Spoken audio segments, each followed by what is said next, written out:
വയനാട് കമ്പമലയിലെ തീപിടുത്തം ബോധപൂർവം തീയിട്ടതെന്ന് സംശയിക്കുന്നുവെന്ന് north Wayanad DFO KJ Martin Lowel പറഞ്ഞു. വനം വകുപ്പ് ഇക്കാര്യം ഗൗരവതരമായി തന്നെയാണ് അന്വേഷിക്കുന്നതെന്നും DFO അറിയിച്ചു. വയനാട് മാനന്തവാടി പിലാക്കാവ് കമ്പമലയിൽ ഇന്നലെ 11 മണിയോടുകൂടിയാണ് പുൽമേടുകൾക്ക് തീപിടിച്ചത്. 10 ഹെക്ടറോളം വനത്തിനുള്ളിലെ പുൽമേടുകൾ കത്തി നശിച്ചു.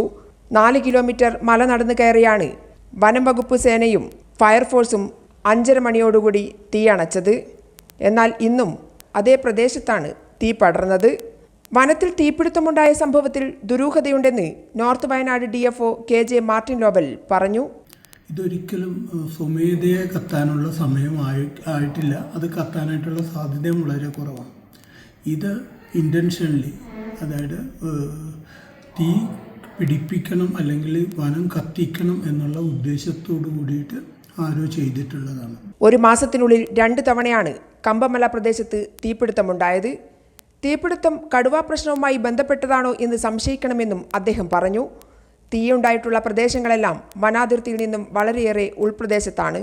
തീപിടിപ്പിക്കണമെന്ന ഉദ്ദേശത്തിൽ ആരെങ്കിലും തീയിട്ടതാകാമെന്നും മാർട്ടിൻ ലോവൽ പറഞ്ഞു. വനം വകുപ്പ് ഗൗരവകരമായി ഇക്കാര്യം അന്വേഷിക്കുമെന്നും അദ്ദേഹം കൂട്ടിച്ചേർത്തു.